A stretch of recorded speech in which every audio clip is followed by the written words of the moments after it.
Je suis entrée dans le processus comme on entre dans un lieu inexploré, un lieu qu'on connaît pas. C'était la première fois que je me soumettais à l'exercice d'écrire mon récit de vie, donc je savais pas du tout à quoi m'attendre. Mais j'ai commencé le processus avec une grande ouverture, avec un réel désir de comprendre les transitions que j'avais vécues depuis les 4 dernières années.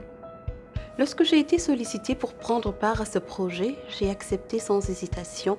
Ce projet arrivait à point nommé, mon fils commençait la garderie et moi j'étais d'attaque pour retourner à l'université et débuter de nouveaux projets, relever de nouveaux défis. Et puis, c'était aussi pour moi une façon de prendre du recul, prendre du temps pour moi, mais aussi un recul par rapport aux événements qui se sont déroulés dans ma vie les 2 dernières années.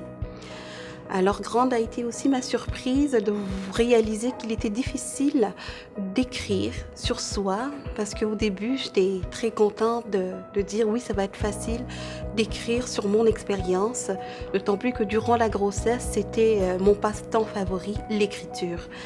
Alors j'ai été assez surprise de voir qu'il est difficile d'écrire sur son expérience.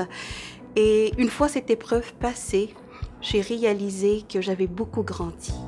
En tant que jeune chercheur, ma participation à différents niveaux dans ce processus de recherche m'a amenée à me pousser dans un profond travail de réflexivité qui m'a obligée à prendre la parole avec un jeu assumé et à prendre conscience des filtres dont il est porteur. Ce travail de distanciation, ça m'a aussi permis de mieux me connaître en tant qu'individu, mais surtout de mieux me connaître en tant que chercheur.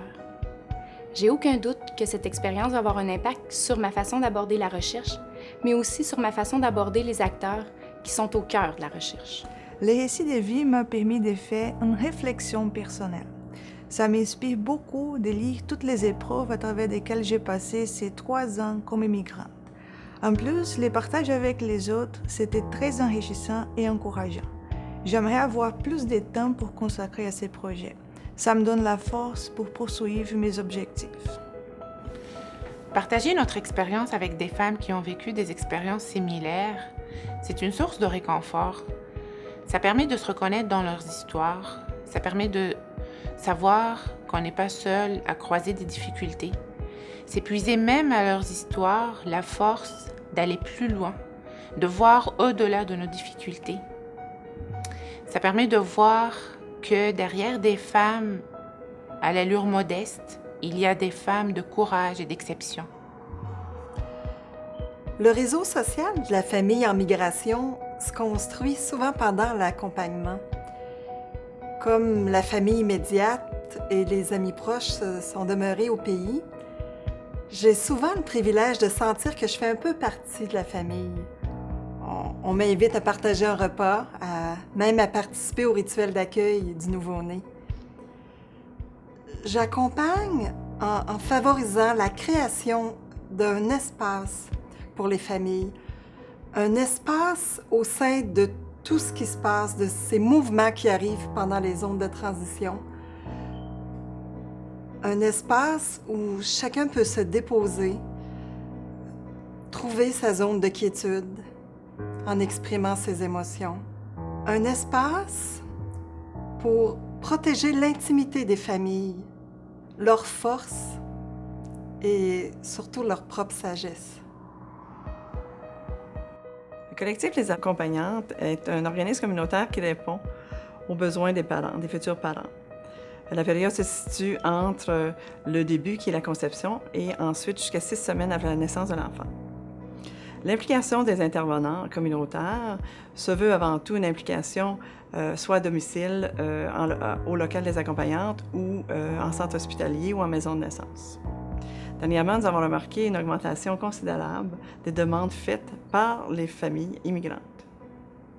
L'appropriation du modèle interculturel d'accompagnement mutuel habilitera le milieu communautaire ainsi que les personnes qui fréquentent ce milieu, chercheurs, membres, intervenants, décideurs, immigrants et parents en devenir, à développer un dispositif interactif d'échange, de transmission des savoirs et de formation. Ce projet vise à transmettre des savoirs souvent peu accessibles au milieu de pratiques communautaires et par la population en général. En résumé, c'est un modèle qui se veut à la fois interactif avec tous les milieux et instructif par ces mêmes milieux.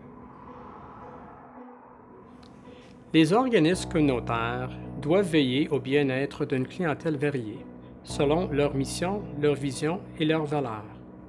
La façon d'intervenir varie sûrement, mais une chose demeure certaine, c'est l'écoute des besoins des usagers est primordiale pour la qualité des soins donnés et pour que les soins soient adaptés à la clientèle.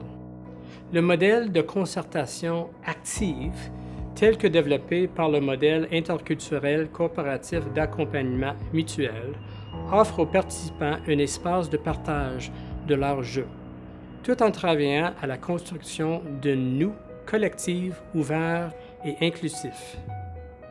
Cet espace permet de partager leur individualité, leurs expériences, tout en laissant place à un développement de soi révélateur. Avec l'utilisation du jeu, le modèle développé par le collectif permet à la personne de pouvoir porter un regard différent sur elle-même, mais le modèle permet également l'autocritique constructive des transitions de vie. Ce dévoilement individuel et collectif, dans un contexte psychosocial, met en valeur la capacité de résilience de chacun et donc de rétablissement. Ce modèle coopératif interculturel d'accompagnement mutuel est très intéressant pour les intervenants des centres de santé et de services sociaux et ceux des organismes communautaires œuvrant auprès des clientèles immigrantes. C'est un modèle qui devrait leur permettre de comprendre davantage les réalités de ces clientèles dans leurs interventions.